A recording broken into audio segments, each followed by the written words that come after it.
இந்த நவீன உலகம் சாத்தியமானதற்கு மிக முக்கிய காரணம் இரும்புதான். இரும்பு இல்லையெனில் இந்த நவீன உலகம் சாத்தியமாகி இருக்க முடியாது. அந்த அளவிற்கு இரும்பின் முக்கியத்துவம் இந்த உலகில் உள்ளது.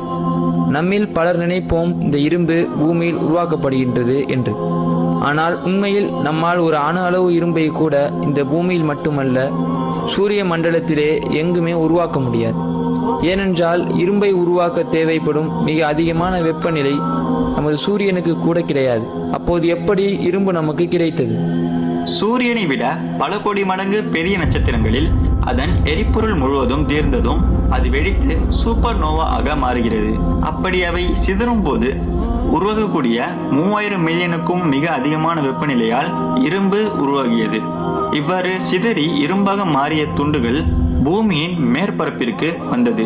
அவை பூமியின் மேற்பரப்பிலிருந்து மேலும் சிறு சிறு பகுதியாக சிதறடிக்கப்பட்டு பூமியின் பல்வேறு பகுதிகளுக்கு வந்து விழுந்தது.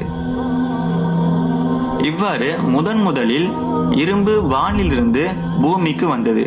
இப்படி வானிலிருந்து வந்த இரும்பை நாம் பூமியிலிருந்து எடுத்து பயன்படுத்தி வருகின்றோம்.